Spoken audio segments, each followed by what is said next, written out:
Good evening बेटे।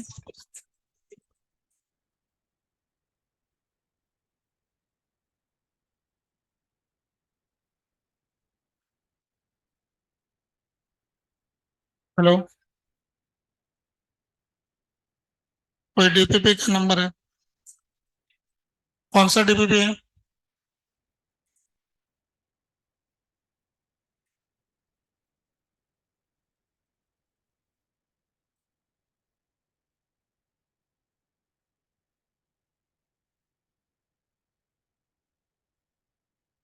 BPP number B12।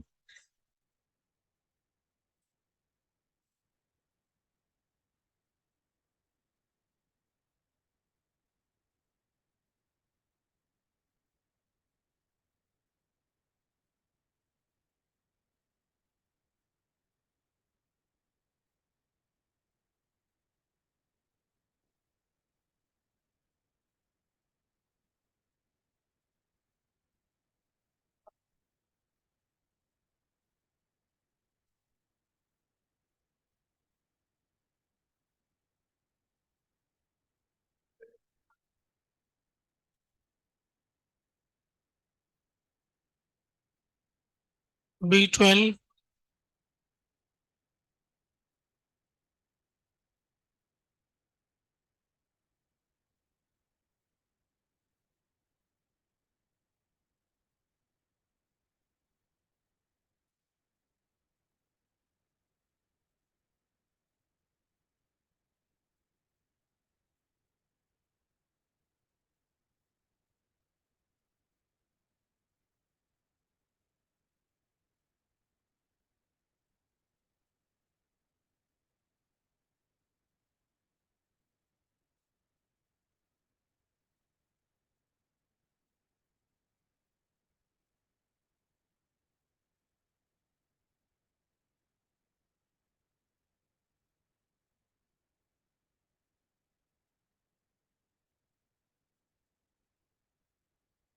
ये इसके आंसर हो गए।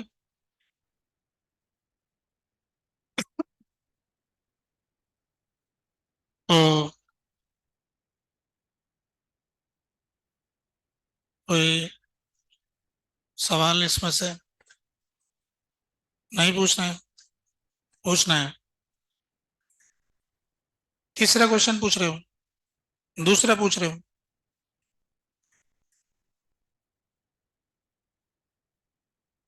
दूसरे क्वेश्चन में हमें पीवी डायग्राम दिया हुआ है और तीन रास्ते दे रखे हैं, सीधा रास्ता और घुमावदार रास्ता। तो तुम क्या पूछना चाहते हो? कुछ ही समझ में नहीं आया। एक मोल की ideal gas heat absorb by the gas is. अब ये बताओ कि हथियार है कि नहीं, फॉर्मूला है कि नहीं, सवाल को सॉल्व करने वाला तलवार, जैसे सवाल खत्म हो जाता। तो बताओ हीट हीट एब्जॉर्ब क्या होता है ये फॉर्मूला, कुछ हीट वीट का? Delta Q. ये क्या बताया तुमने फॉर्मूला? ये क्या चीज है? ये फॉर्मूला होता है हीट का? ये होता है क्या फॉर्मूला? तुम कुछ कहना चाहो, कहो। वो ये कह रहा है कि मैंने हीट का फॉर्मूला बताया, तुम कुछ आपत्ति दर्ज कर रहे हो? है यही है? अच्छा, इसका कहना है कि delta Q is equal to delta U plus W. ये कह रहा है कि ये फॉर्मूला होता है। हाँ, ये भी होता है क्या?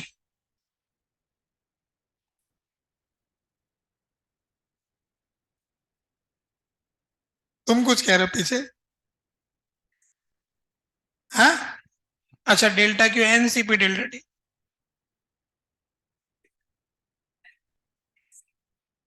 हाँ। अच्छा,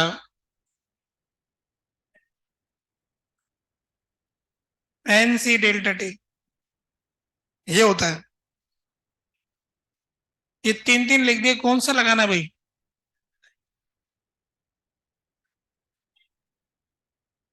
देखो, सबसे पहले तो फिजिक्स में सवाल करने से पहले रूल तो पता होने चाहिए ना। सवाल तो बाद में होंगे, सवाल तो भले एक भी ना हो, रूल तो सारे हमारे हाथ में होने चाहिए। जब रूल ही नहीं है तो फिर सवाल करके भी क्या कर लो, आंसर बिठा के भी क्या मिल जाएगा? है ना, कुछ कह रहे हो?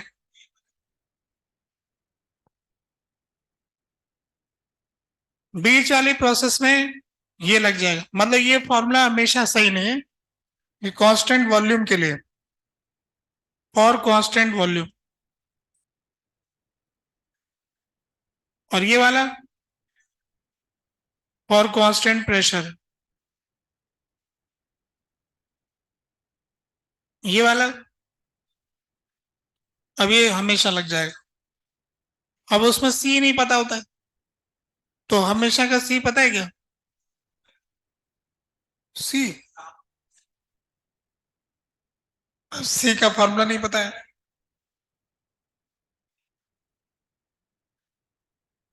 चलो खैर, इन सब में ये पता लग रहा है कि इस फॉर्मूले में सी नहीं पता है। सी ना निकालने का आता पता, तो ऐसा फॉर्मूले का क्या फायदा जिसका कुछ आता पता ना हो। ये तो पता है ना, ये तो पक्का है, ये वाला तो फॉर्मूला पक्का है। ठीक है, अब ये बताओ कि यहां से वहां तक जाएंगे तो डेल्टा यू किस में ज्यादा हो?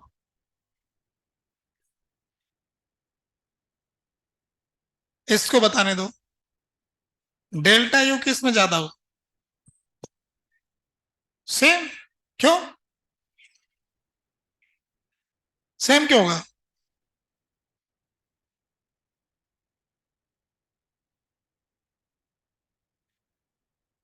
हाँ, इसको बताने तो, ये बता तो रहा है कुछ, बता नहीं पा रहा है। अब देखो, अच्छा अटेम्प्ट कैसे करते हैं, घर पे ऐसे हम सोचते हैं, अटकते हैं, तो अपनी कॉपी के पन्ने खोलते हैं, फिर उसमें से जानकारी लेते हैं, फिर अटेम्प्ट करते हैं। ये अच्छे से पढ़ने का तरीका होता है ना? तो क्या बता रहे हो? कल तो पूछ लोगे, अभी मैं पूछ रहा हूं तो डेल्टा यू क्या करे हो? डेल्टा यू का फॉर्मूला क्या होता है? F/2 NR delta T.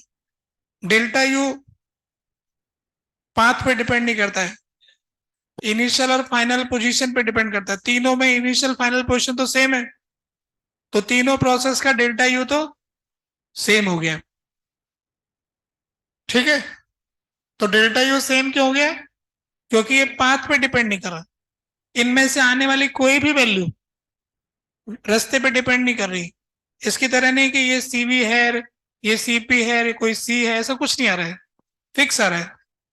और final temperature minus initial temperature है, तो रास्ते पे तो डिपेंड ही नहीं करेगा। कोई तीसरा भी कुछ ले जाऊंगा तो भी यही होगा। अच्छा देखो, इस वाले रास्ते में वर्क कितना हुआ, ये बताओ। वर्क डन इस प्रोसेस में जीरो है, इसमें इतना क्या सोचना ना, वॉल्यूम कांस्टेंट है, इसमें तो जीरो वर्क हो गया। अच्छा, इसमें और इसमें किस में पॉजिटिव वर्क? लेफ्ट वाले में कि राइट वाले में, किस में पॉजिटिव वर्क?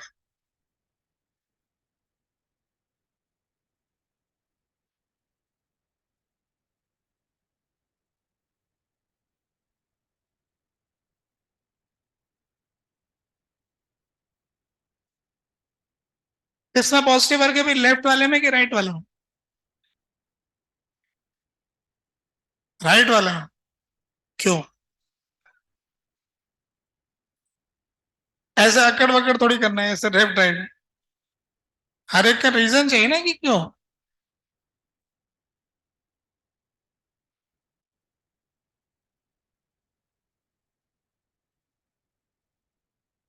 तो ये तुम्हारा दोस्त बताना चाह रहा, तुम बता दो भाई क्या है? उसको क्या बता रहे, इधर सामने बता दो।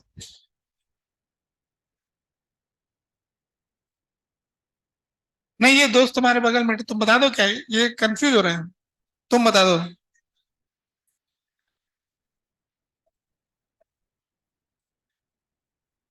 हैं?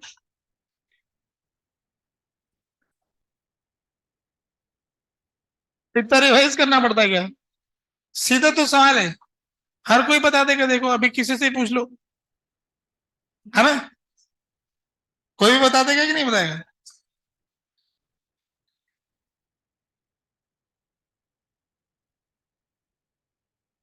पूछ लो किसी से भी, बता देंगे उधर। नहीं बताओगे? चलो छुपा लो, मत बताओ। है ना?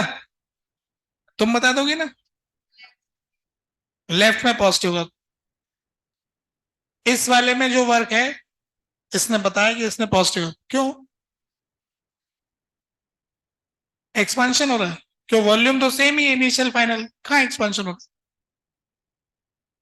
है? इनिशियल वॉल्यूम और फाइनल वॉल्यूम सेम है कि नहीं? तो एक्सपांशन कहाँ हुआ?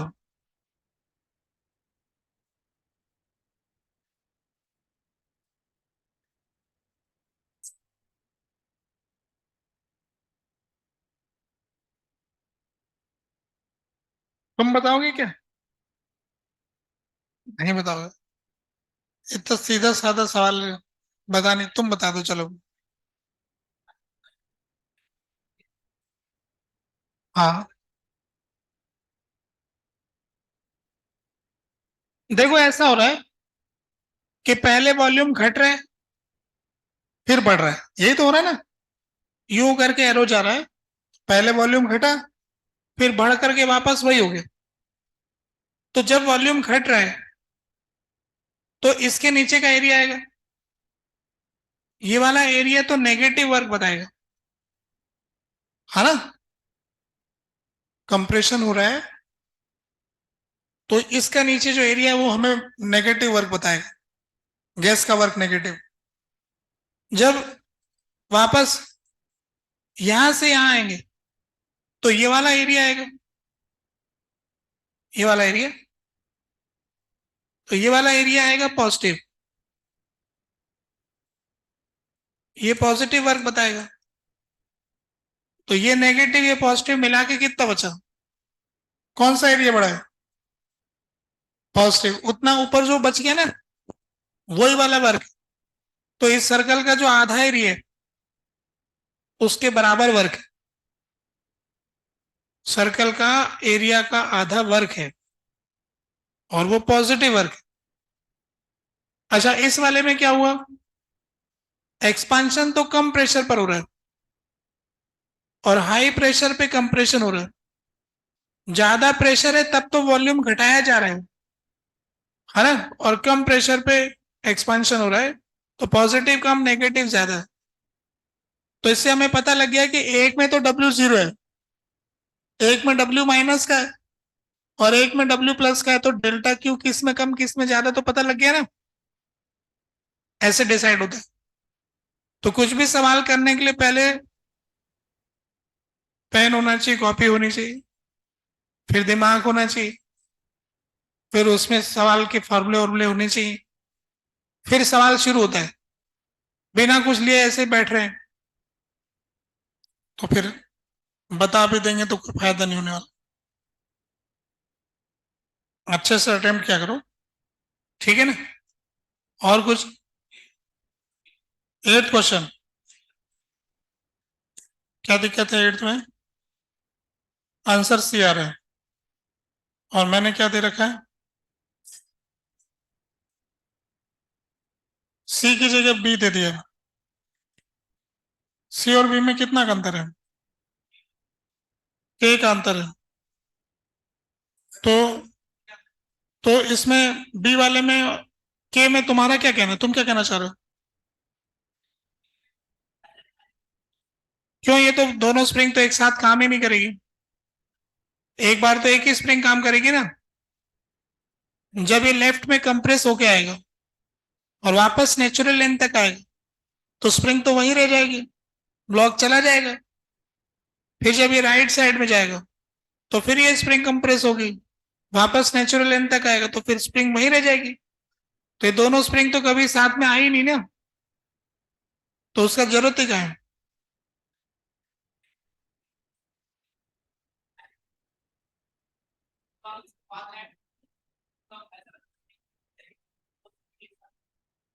सोचते क्या है नहीं ना, कैसे कैसे सोच ले? दिया ही नहीं तो कैसे सोच ले? दूसरा सवाल बना रहे हो? ये तो नहीं होगा, दूसरा सवाल सोच सकता है। इस सवाल में तो दूर दूर रखा है, टच भी नहीं कर रहा है। ये ब्लॉक इधर से उधर जा रहा है ना, तो ये स्प्रिंग तो पीछे रह गया। ये साथ में कैसे मान लें? हो ही नहीं रहा ना। ठीक है। और और कोई क्वेश्चन? नहीं? हो गया टीपीपी? फिर क्या था? एक्सरसाइज 2 में आ जाइए। Exercise 2 part 4।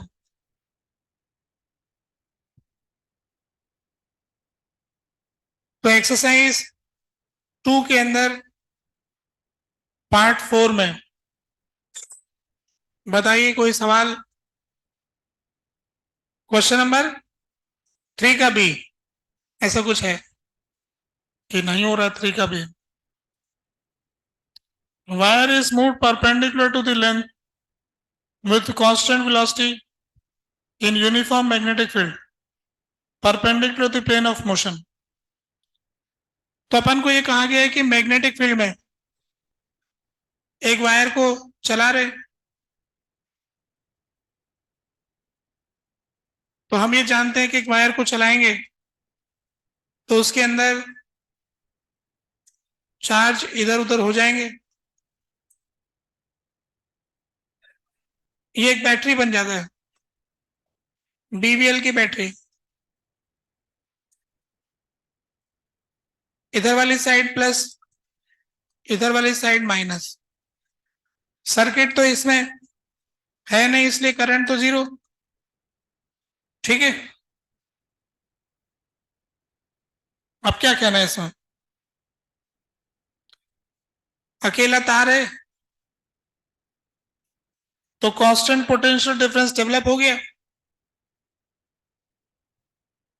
कांस्टेंट मैग्नीट्यूड के चार्ज एंड पॉइंट पर होंगे। अब कुछ करंट वरेंट तो जाएगा नहीं, तो हीट वीट तो डेवलप नहीं होगा। ठीक है, हो गया ये। तो तीसरे का बी पार्ट हो गया। इसी का सी पार्ट। सी का एस क्यों नहीं होगा, ये सवाल है। Wire is placed in constant electric field that has a direction along the length of the wire।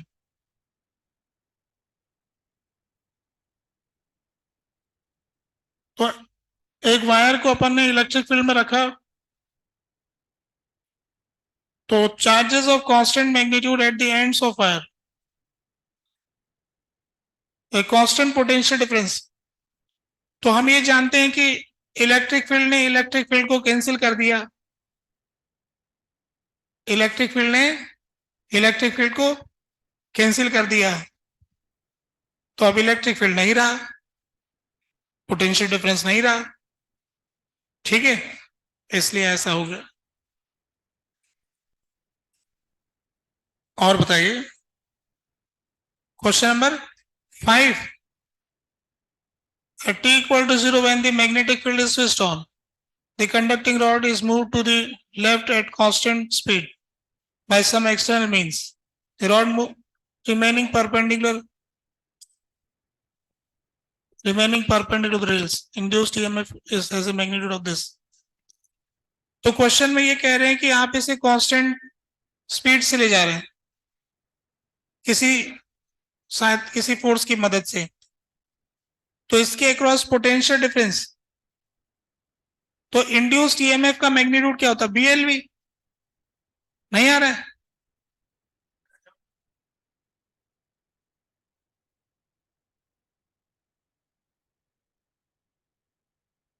अच्छा, टी इक्वल टू 2 सेकेंड पे कोई फर्क पड़ रहा है क्या?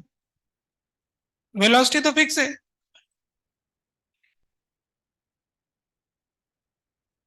कोई फर्क नहीं पड़ रहा है ना। तो देखो बी का वैल्यू कितना है। अच्छा, बी के वैल्यू पे फर्क पड़ रहा है। ओहो, इसमें तो मामला गड़बड़, बीएलवी वाला काम नहीं चलेगा। टाइम वेरिंग मैग्नेटिक फील्ड है ना, तो टाइम वेरिंग मैग्नेटिक फील्ड होने से, टाइम वेरिंग होने की वजह से हमें निकालना पड़ेगा फैराडे के नियम से। फ्लक्स निकाल करके d5/dt उससे आ रहा होगा, है ना। देखो कैसे निकालेंगे, ऐसे रख लिया ना। मान लिया किसी समय x, तो फ्लक्स की वैल्यू आ गई, b की वैल्यू तो है 2t Lx, तो d5/dt, तो इसमें प्रोडक्ट x की वैल्यू आप लिखना चाहेंगे तो शुरुआत में कहां से स्टार्ट किया था इसने, 40 से लेफ्ट में जाना है ना, तो x की वैल्यू हो जाएगी L-VT, शुरुआत में L हो गया और लेफ्ट में ले जा रहे हैं v से, तो यहां पे लिख लेते हैं 2t। अच्छा ये भी L अच्छा नहीं लग रहा है, L0 मान लो, तो ये L और ये L0-VT। अब इसको डिफ्रेंशिएट तो बाद में करेंगे, पहले ऐसे लिख लें 5, तो अब आप इसमें 2L अंदर गुणा कर लेंगे, L0 × t - VT², फिर d5/dt, 2L × L0 - 2VT, अब माइनस d5/dt, अब इसमें t = 2 पुट करना, ठीक है, इससे आ रहा है, ठीक बात। तो इस तरह से ये प्रश्न हो गया। अब 8th question, after insertion of the rod current in this circuit, है ना। तो हम ये जानते हैं कि जैसे ही आप रॉड इंसर्ट करेंगे एल अचानक चेंज होगा, एल अचानक चेंज होगा तो इसका करंट जो है अचानक से चेंज हो जाएगा, एल बढ़ गया तो आई घट जाएगा, सही कह रहे हो। स्टेडी स्टेट में था, जैसे एक मास स्टेडी स्टेट में जा रहा था v वेलोसिटी से,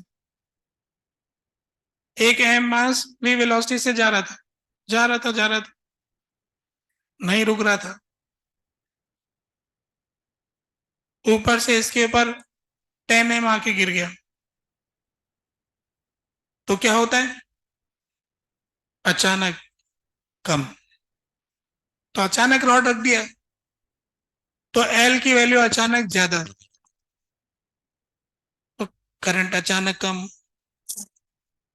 फिर वापस से वही स्टेडी स्टेट की तरफ जाएगा, ठीक है, बात समझ गए।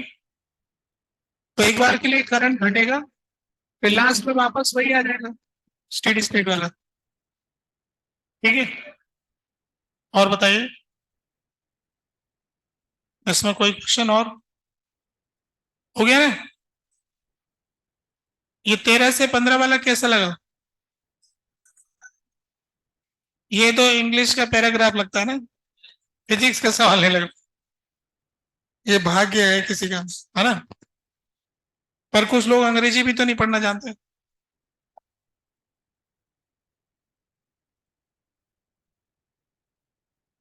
तो अभी इसमें अपने को सवाल चल रहे थे जो इलेक्ट्रोमैकेनिकल प्रॉब्लम्स, एक दो सवाल और कर लेते हैं। एक क्वेश्चन ये कीजिए,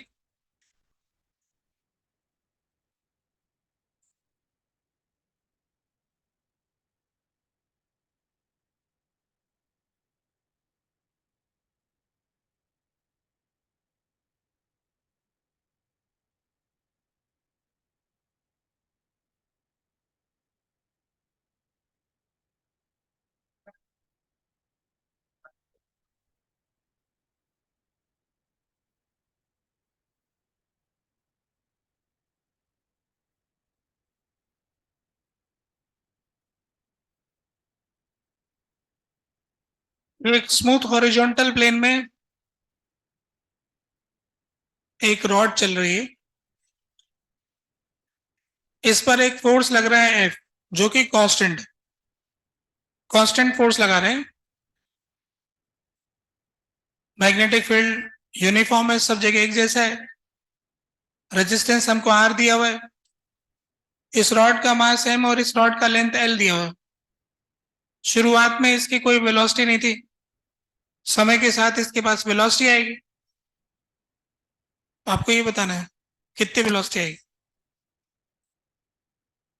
find velocity of rod at time T. T time पे रॉड की वेलोसिटी क्या होगी?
सॉल्व हो गया। एक सर्किट डायग्राम बनाना है, एक फ्री बॉडी डायग्राम बना, एक किरचॉफ लॉ लगाना है, एक न्यूटन लॉ लगाना है, फिर उनको सॉल्व कर लेना है। फिक्स। बस इतना ही काम करना है।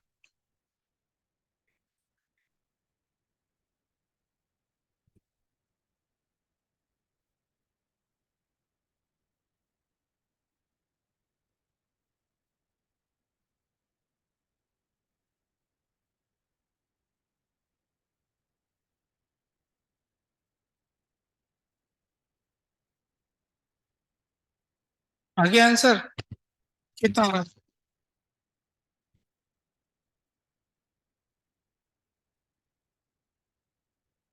देखो फिर, इसमें ऐसा है कि इसका पहले फ्री बॉडी डायग्राम बना लेते।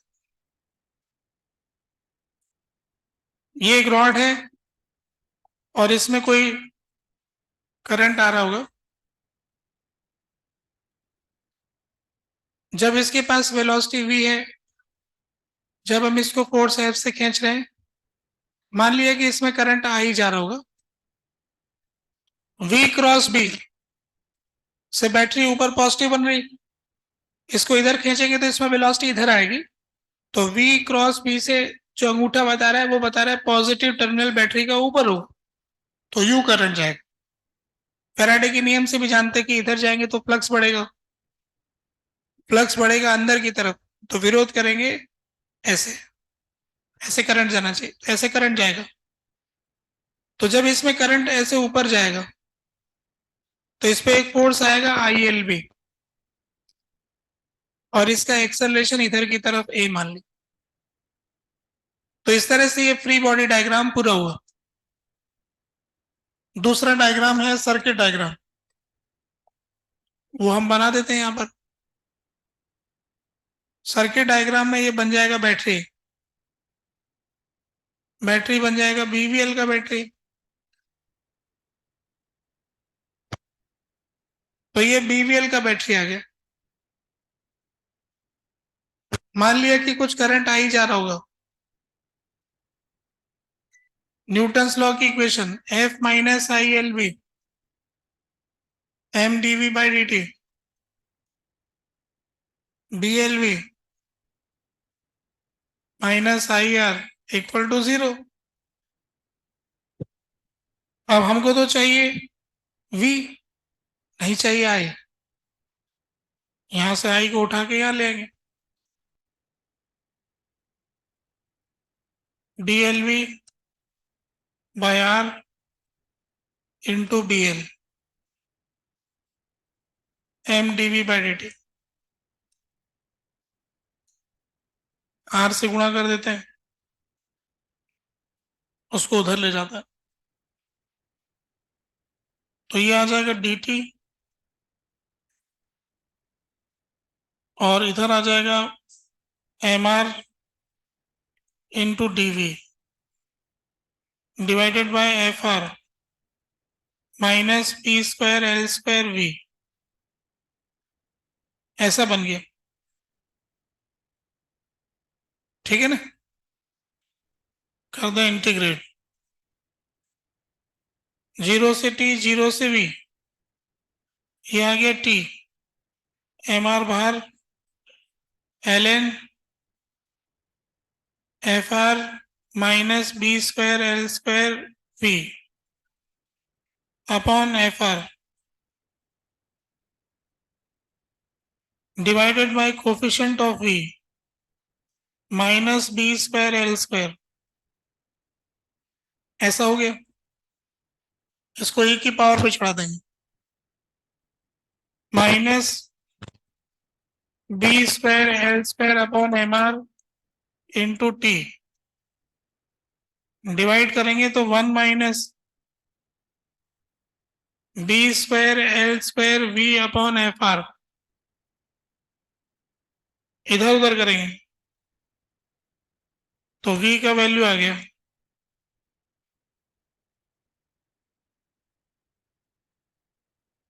इसको उधर लेके उसको उधर लेके आ गए, F R upon B square L square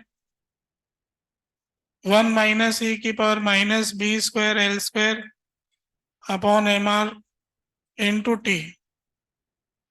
ऐसा आ गया। तो अगर ग्राफ दिखाएं आपको, तो इसका ग्राफ कैसा आएगा?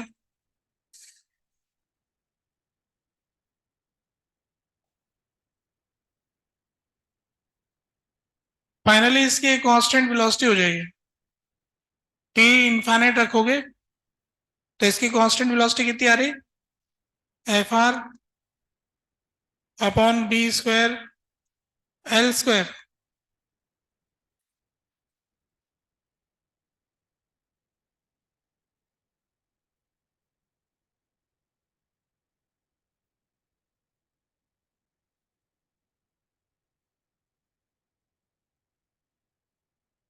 ठीक है, यही होगा।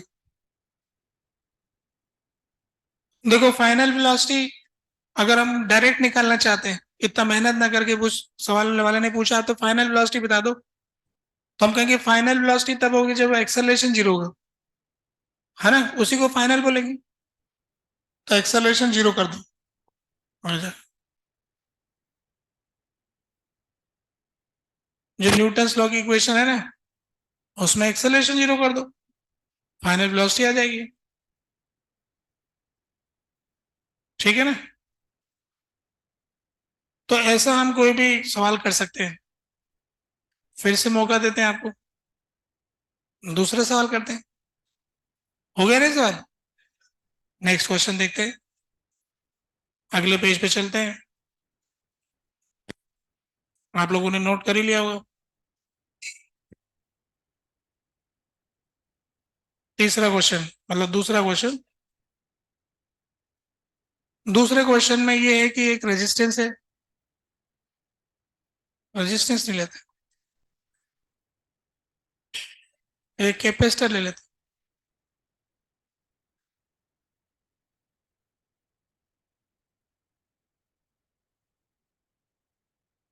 हैं, एक रॉड ले लेते हैं।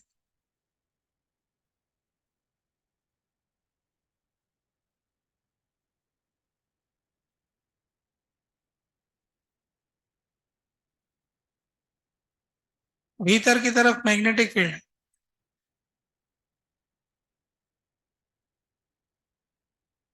नीचे की तरफ ग्रेविटी। कैपेसिटर पे कोई चार्ज नहीं, कैपेसिटेंस। जीरो टाइम का डायग्राम है। एम मास की एल लेंथ की रॉड है, ये गिर रही है। इसको कह रहे हैं रिलीज फ्रॉम रेस्ट। इस रॉड को रिलीज किया रेस्ट से, तो ये रॉड नीचे जाएगी। बाकी सब फिक्स, सर्किट नहीं गिर रहा है, सिर्फ रॉड गिर रही है। ठीक है, ये टच रहेगी इसके साथ। तो आपसे ये पूछा है, find charge on capacitor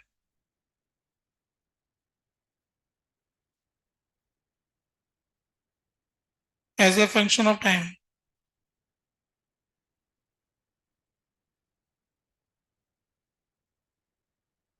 capacitor पर किसी टाइम टी पे चार्ज कितना होगा, ये बताओ।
किसी टी टाइम का डायग्राम बनाओ, सर्किट डायग्राम बनाओ, फ्री बॉडी डायग्राम बनाओ, न्यूटन लो लगाओ, किरचॉफ लो लगाओ, फिर सॉल्व कर लो।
तो कुछ हुआ क्या?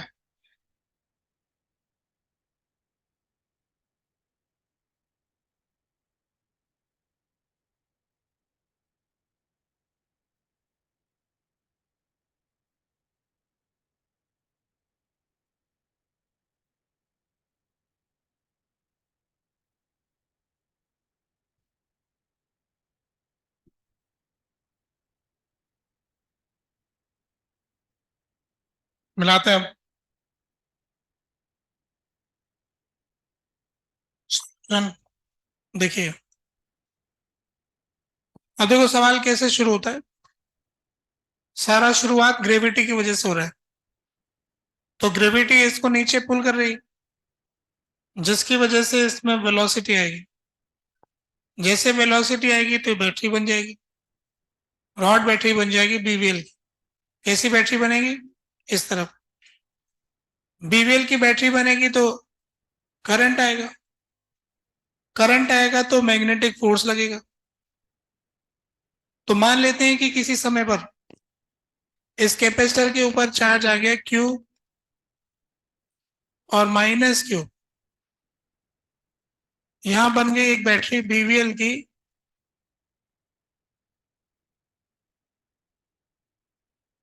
मान लेते हैं करंट आ गया आई। ये हमने T equal to T time का डायग्राम बनाया। अच्छी बात है कि कोई सर्किट में रेजिस्टेंस नहीं है। अच्छा लग रहा है देख, अकेला बैटरी और कैपेसिटर। अब तो रहा ही क्या है। फिर अब इसका दूसरा है डायग्राम, फ्री बॉडी डायग्राम। नीचे एम जी और ऊपर की तरफ फोर्स आई एल बी। पूरे चैप्टर में गिनती की दो चार चीजें हैं, है ना। I L B B V L तो बार बार ही आ रहा है, पर कुछ बच्चों को ये पूरा चैप्टर खत्म होने तक ही नहीं आएगा, है ना। ये वी क्रॉस बी किधर, बी वी एल किधर लगाऊं, वोल्टेज बैटरी किधर, ऐसे पता ही नहीं लग पाता है। जबकि आसान सी चीज है ये। इसकी वेलोसिटी इधर है, इधर न्यूटन लो लगाएंगे। M G minus I L B M D V by D T. इस पे केवीएल की equation, B V L minus Q by C equal to zero. Q is equal to B L C B. ठीक है, बस इतना सा काम था, दो इक्वेशन लिख देना था। अब क्या करें? ऐसा है कि हमें तो क्यू चाहिए,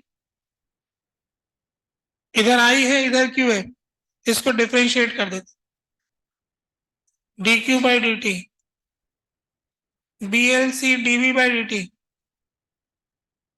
तो I is equal to B L C D V by D T. I को उठा के रख देते, उधर ले जाते हैं।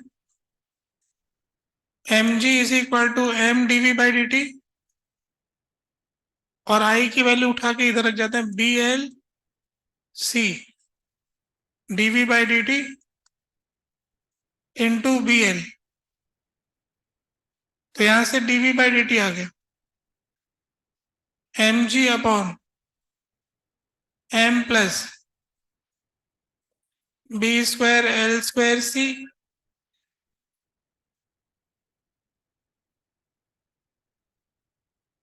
एक्सेलरेशन तो कांस्टेंट आ गया, तो v equal to U plus A T. Velocity acceleration into time. बस आ गया आंसर। वेलोसिटी हो जाएगा, इसको टाइम से गुणा कर देंगे, M G T upon M plus B square L square C. Q की value B L C V, V की value M G T upon M plus B square L square C. ये आ गया capacitor का charge. ये निकाला हुआ आप लोगों ने, है ना। कितना आसान काम है। फिर कर देते हैं आप लोग। Next question.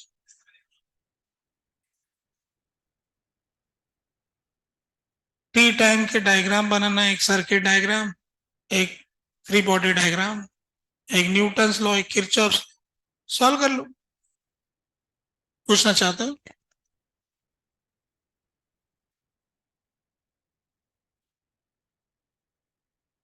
सही कह रहे हो। ठीक है। क्योंकि हमारी बैटरी जो होती थी ना, क्या होती थी वो? कांस्टेंट ईएमएफ की होती थी। अब की बार बैटरी कैसी है? इंक्रीजिंग ईएमएफ वाली है। उसका ईएमएफ टाइम का फंक्शन है ना, तो कैपेसिटर भी टाइम के साथ चार्ज बढ़ाएगा, तो करंट आ जाएगा। इसलिए आया। ठीक है। Question number.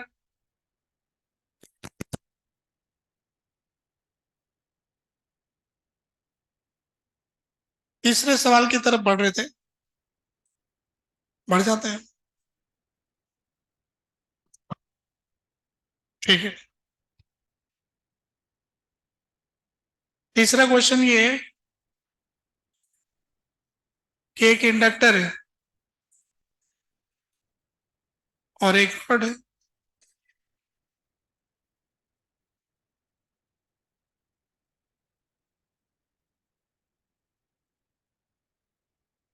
मैग्नेटिक फील्ड है अंदर की तरफ।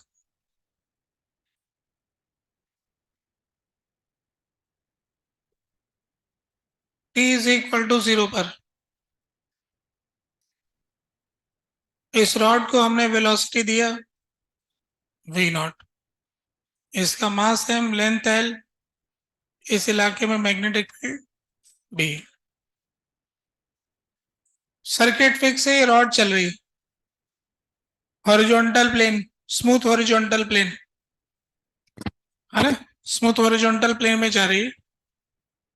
तो आपको ये बताना है कि कितनी वेलोसिटी होगी as a function of time. Rod की वेलोसिटी टाइम के फंक्शन बता दो।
तो कुछ आया क्या? क्या आ गया?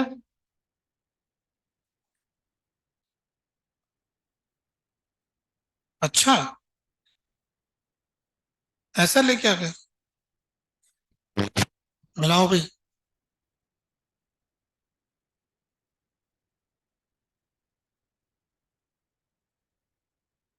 ऐसा लग रहा है कि सवाल वही वही हो रहे हैं बार बार। देखो इसमें कुछ वेलोसिटी है, तो चलने वाली रॉड बैटरी बन जाती है। वी क्रॉस बी से बैटरी बना दिया, तो बीवीएल की बैटरी आ गई। बीवीएल की बैटरी, आई करंट, ऐसा हो गया। फिर इस रॉड के ऊपर फ्री बॉडी डायग्राम के हिसाब से आईएलबी का फोर्स आ गया। वेलोसिटी तो इधर है। आप लोगों ने ये तो किया ही होगा। यहां तक बराबर है मामला। अब डिफरेंस कहाँ था देखते। BVL minus L D I by D T equal to zero.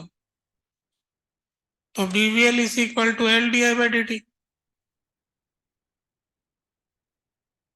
I L B minus M D V by D T, ऐसा आ गया। ठीक है ना? अब इसको डिफ्रेंशिएट कर देते। D I by D T minus M D square V by D T square. D I by D T की वैल्यू उठा के यहां से यहां रख देते हैं। तो B square L square, B square L square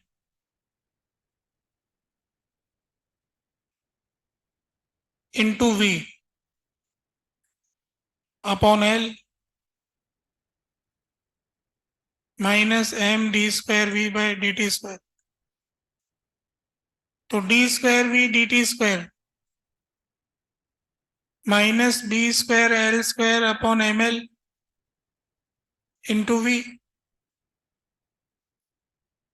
ये तो एस एच एम की इक्वेशन आ गई, है ना? ये तो ऐसा एस एच एम में होता है। क्या होता है एस एच एम में? A is equal to minus omega square X, तो D A by D T minus omega square V, वही लिखा हुआ है ना? D A by D T minus omega square we.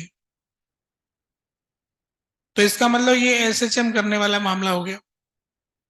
इसका मतलब रॉड तो एस एच एम करेगी। करवा देते हैं।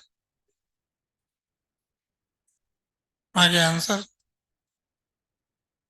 v is equal to V not sine omega की वैल्यू यहां से आएगी।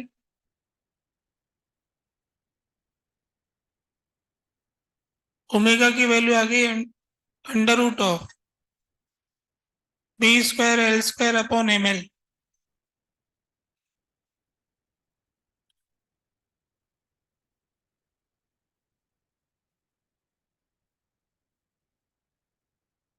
क्या कह रहे हो? ठीक है ना?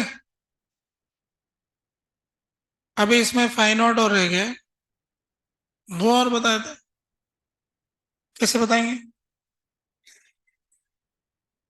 टी इक्वल टू जीरो पर V equal to V naught. T is equal to zero पर V is equal to V not.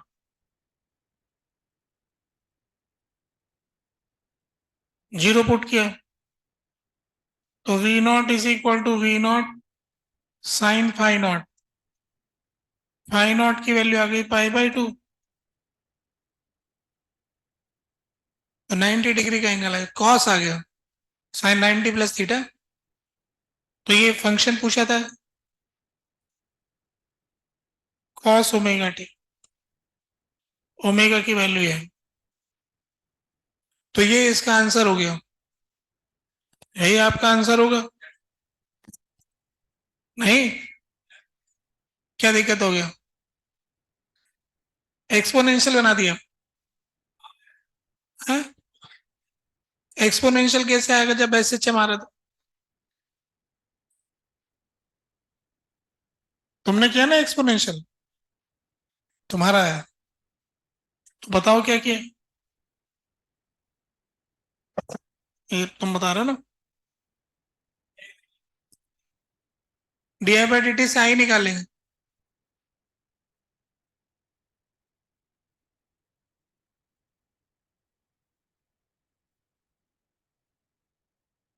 तो B V L into D T, L D I, यू कह रहे हो। तो इसमें से बी एल कॉमन आ गया, वी डी टी आ गया, L into I, V D T हो गया एक्स, तो B L X is equal to L I. कुछ कह रहे हो। वी भी बाहर ले गए, फिर भी as a function of time निकाल रहे हो।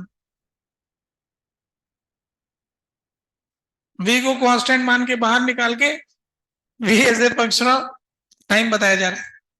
ठीक है, फिर तो आ जाएगा, फिर तो कुछ भी आ जाएगा। बात समझ गए।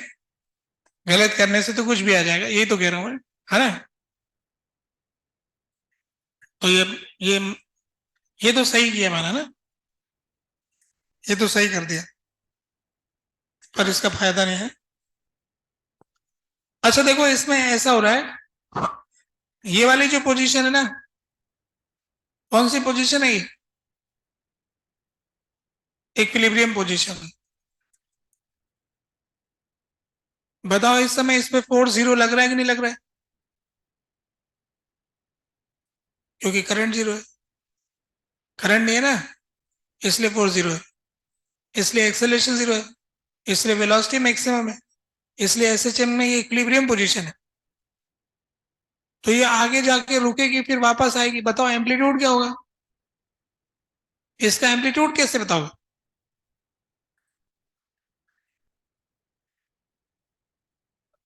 We not is equal to omega A is equal to क्या हो गया, वी नॉट अपॉन ओमेगा। इससे आपको एम्पलीट्यूड मिल जाएगा। तो इसमें क्या हो रहा है कि है ना, स्प्रिंग मास सिस्टम में ये होता था कि काइनेटिक एनर्जी स्प्रिंग की पोटेंशियल एनर्जी में स्टोर होती थी। यहां पर काइनेटिक एनर्जी इंडक्टर की मैग्नेटिक फील्ड में स्टोर हो रही है, फिर मैग्नेटिक फील्ड से वापस काइनेटिक आ रही है। ऐसे अदला बदली हो रही, कोई भी खाता नहीं है, सब वापस देते हैं। इंडक्टर भी वापस देता है, रॉड भी वापस देती है, स्टोर हो रही है एनर्जी, नष्ट नहीं हो रही, है ना। तो इसलिए प्रक्रिया जारी रहती, ये ऐसे ऐसे ऑसिलेट करता रहेगा, ऐसे कोई दिक्कत नहीं है। अब एक थोड़ा घूमने वाला सवाल कर लेते हैं अगले पेज पे। ये तो आपने नोट कर ही लिया।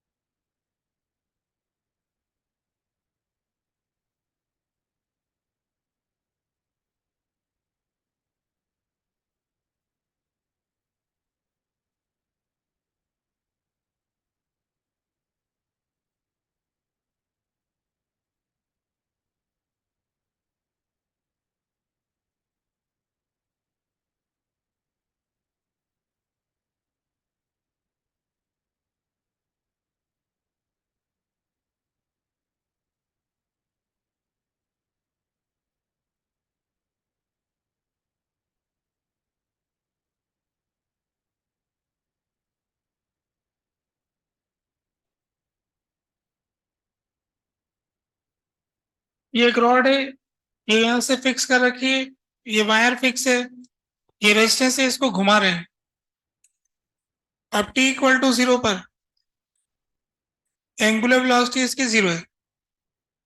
शुरुआत में कोई एंगुलर वेलोसिटी नहीं है, एंड पॉइंट पे कांस्टेंट फोर्स लगा रहे हैं। तो इस रॉड को घुमाया जा रहा है। अब इस रॉड का एंगुलर वेलोसिटी टाइम के फंक्शन में चाहिए। Find angular velocity of rod as a function of time.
ऐसे सवाल तो कर चुके हैं।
क्या हो गया? ठीक है, आने दो, क्या दिक्कत।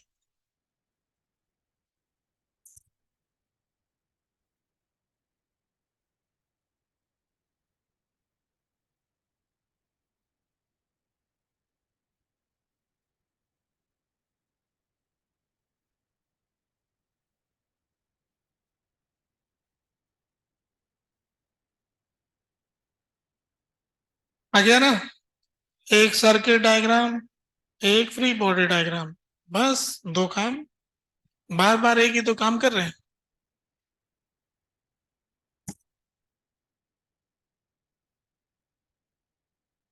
देखो क्या होगा सॉल्यूशन। ये जो लूप है हमारा,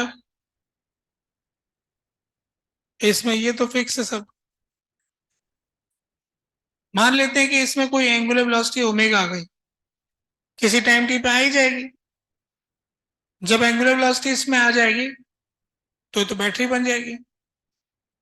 वी क्रॉस बी से बैटरी इधर बनेगी, तो इसकी बैटरी बना लेते हैं।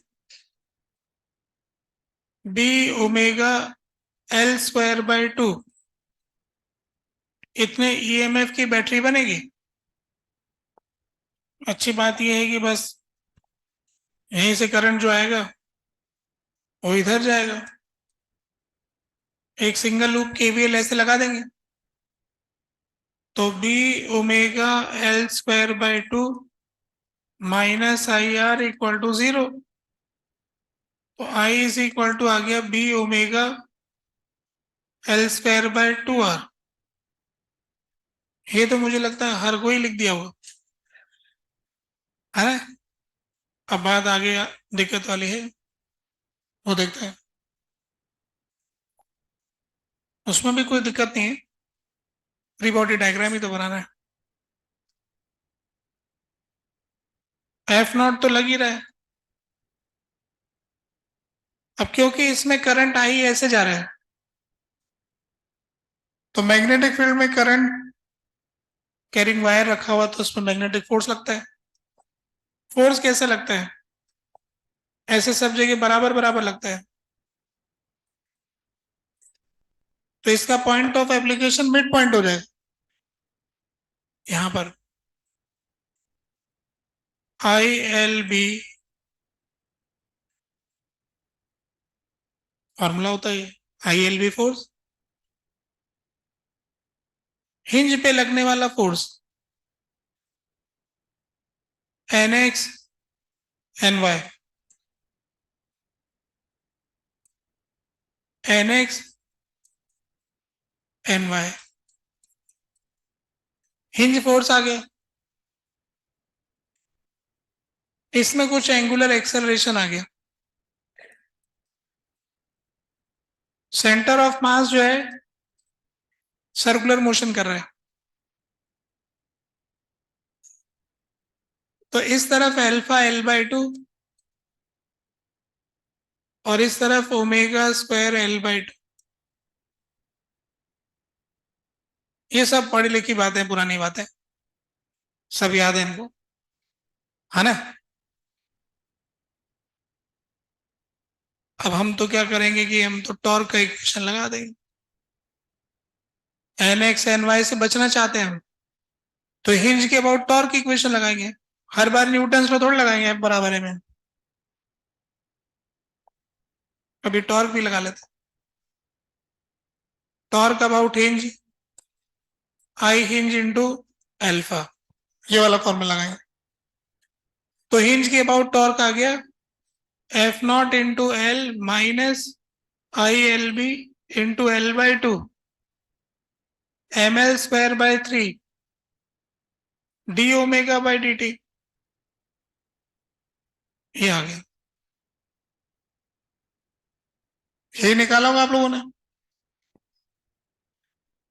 नहीं? चलो अब समझ गए, पता तो था ही कि करना क्या था।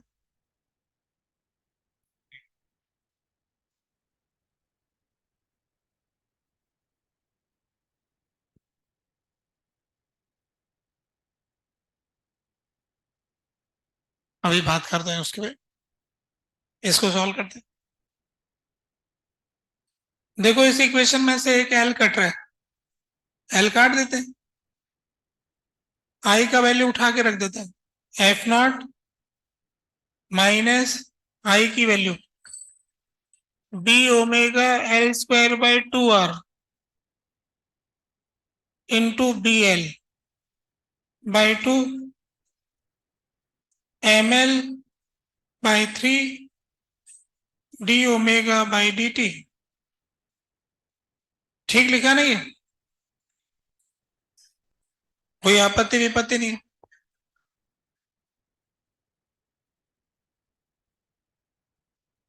अब ऐसा करते हैं कि इधर उधर ले जाते हैं, इस पूरे एक्सप्रेशन को इधर ले जाते हैं,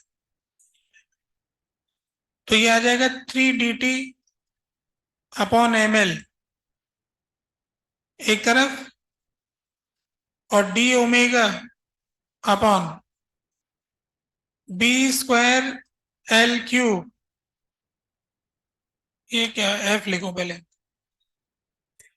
F not minus B²L³ upon 4r into omega. ऐसा आ गया ना? ठीक लिखा ना?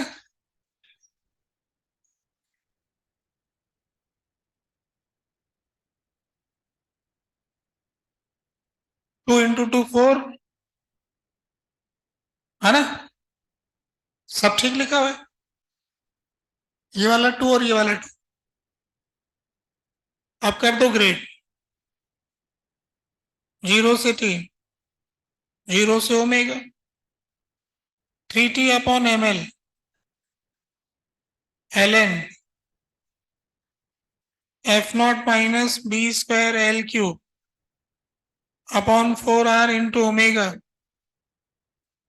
Upon F not divided by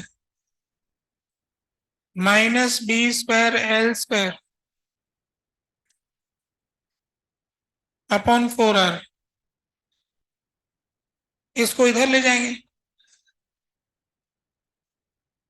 तो ये हो जाएगा B²L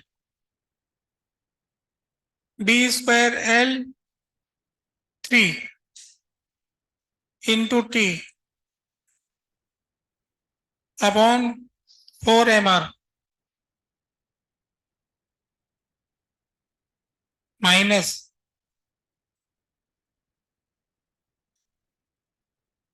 is equal to ln 1 minus T²L³ upon 4r into omega into F naught R. इसको e की पावर पे चढ़ा देंगे, फिर इधर उधर कर लेंगे, तो omega is equal to e की पावर पे चढ़ के उधर आ गया, तो फिर 4f0 into R upon B²L³ 1 minus A की power -3b² into T upon 4mr, यही आया। ठीक है, हर बार एक ही जैसा काम। Kirchhoff's law, Newton's law. अब की बार रोटेशन का न्यूटन्स लॉ, है ना, टॉर्क बराबर आई एल। ज्यादातर केस में एक्सपोनेंशियल आता है, ऐसा लग रहा है। कभी कांस्टेंट एक्सेलरेशन भी आया था, कभी एसएचएम भी आया, किसी नई सिचुएशन में कुछ और आ जाएगा। एक सवाल ऐसा भी था जिसमें ऑन करते ही झटके से वेलोसिटी इम्पल्स आया था, क्या था याद ही नहीं रहा। कोई क्वेश्चन था ऐसा। तो फिलहाल ये तो जानकारी हो गई इसकी, है ना। ये भी कर सकता है कि रोटेशन का भी बता दिया, ट्रांसलेशन का भी बता दिया। थीम बिल्कुल सीधी है। किसी भी टी टाइम का डायग्राम बनाओ, circuit diagram, free body diagram, दो इक्वेशन बनती है, इधर उधर करके रखना होता है, सॉल्व करना होता है। ध्यान रखना होता है कि कौन तो कांस्टेंट, कौन तो वेरिएबल, है ना। ऐसे काउंट करना पड़ता है वेरिएबल कौन है इनमें से। हमको तो सारे वेरिएबल लिख रहे हैं, पर ऐसा नहीं है ना। बात क्लियर हो गई। अब आखिरी बात और बताए थे, सुपर कंडक्टिंग लूप।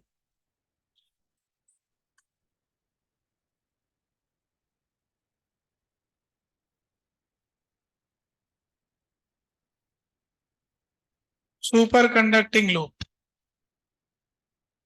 अगर कोई लूप सुपर कंडक्टिंग है तो क्या होता है। तो सुपर कंडक्टिंग लूप जो होता है वो होता है जिसका रेजिस्टेंस जीरो होता है। सुपर कंडक्टिंग लूप वो होता है जिसका रेजिस्टेंस जीरो होता है। रेजिस्टेंस तो जीरो होता है, पर हर लूप का कुछ तो इंडक्टेंस होता ही, तो उसका एल जीरो नहीं होगा, आर जीरो होगा। तो सुपर कंडक्टिंग लूप के लिए अगर आपने मैग्नेटिक फील्ड लगाया तो आपके पास ईएमएफ की इक्वेशन तो वही आएगी, -d∅dt, जो भी इसमें आएगा। तो अब आप, ये हो गया एक्सटर्नल, जो इसमें फ्लक्स आएगा बाहर वालों की वजह से।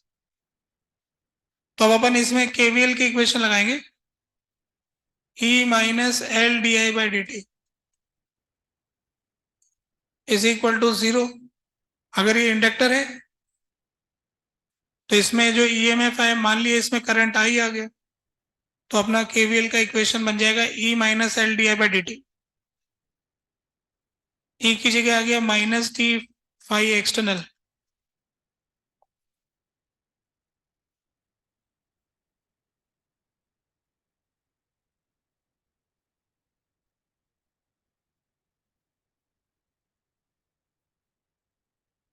ठीक है, तो इससे आ गया phi external plus L into I is equal to constant.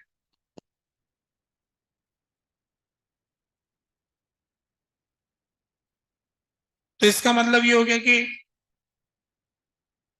दूसरों का फ्लक्स प्लस सेल्फ फ्लक्स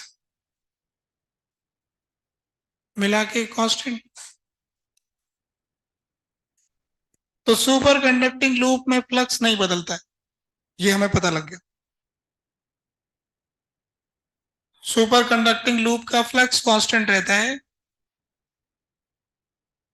अगर बाहर से कोई दूसरा फ्लक्स ले आता है तो ये अपना फ्लक्स उतना ही उल्टा पैदा कर देता। सपोज करो कि पहले फ्लक्स जीरो था, तो सुपर कंडक्टिंग लूप को अगर आप अचानक से मैग्नेटिक फील्ड में ले जाओगे तो मैग्नेटिक फील्ड जितना फ्लक्स पैदा करेगा उसके अगेंस्ट करंट क्रिएट करके इंडक्टेंस की प्रॉपर्टी की वजह से उसमें एक उल्टा फ्लक्स आ जाएगा और एग्जैक्टली कैंसिल कर दे।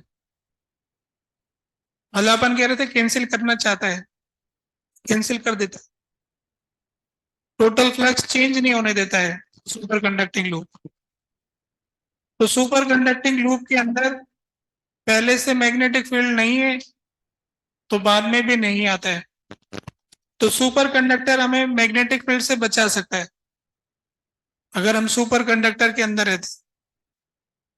कंडक्टर हमें इलेक्ट्रिक फील्ड से बचाता है, सुपर कंडक्टर दोनों से बचाता है। सुपर कंडक्टर के अंदर इलेक्ट्रिक फील्ड भी नहीं आएगा, मैग्नेटिक फील्ड भी नहीं आएगा। अगर आएगा तो वो करंट पैदा करके कैंसिल कर देगा। ऐसा जानकारी हो गया है। ठीक है, यही जानकारी देना था सुपर कंडक्टिंग लूप के बारे में। कहीं आ जाए तो यूज कर लेंगे। ठीक है, तो इस चैप्टर की संबंधित सारी बातें बता दी गई। अब रही बात होमवर्क करने की।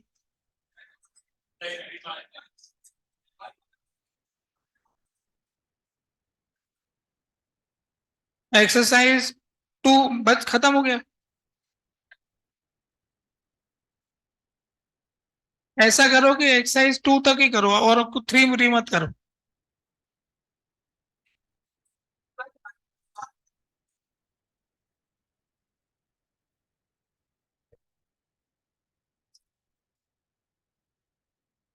अरे 2 में तो निपटा तो दिए, 4th सेक्शन हो गया और 1 भी हो गया था।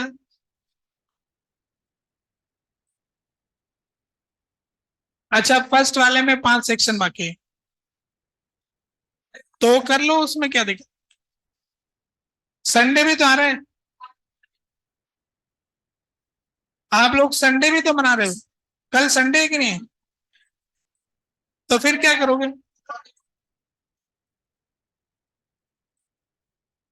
तो ये करो बढ़िया से, है ना। एक्सरसाइज 2 तक कर देना खत्म, और कुछ मत करना, बस एक्सरसाइज 2 तक करना।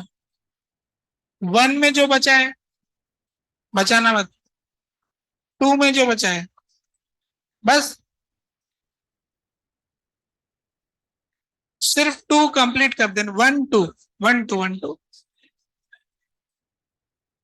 1 में जो बचा है +2 में इतना कितने के सवाल होंगे? गिन के देख लो कितने होंगे, अभी गिन लो, सामने गिन लो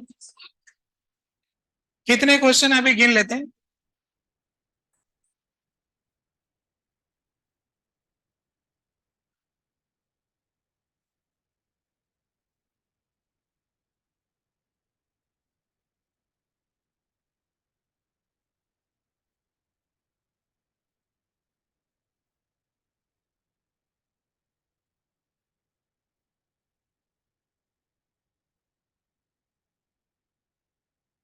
क्या कह रहे हैं, कितने क्वेश्चन आ रहे हैं?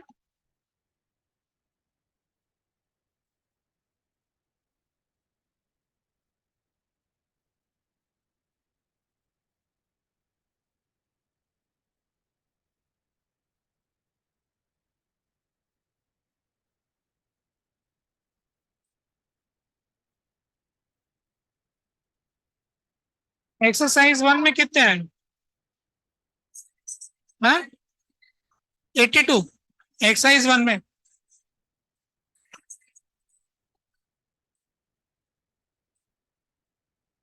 तो क्या क्या चाहते तुम?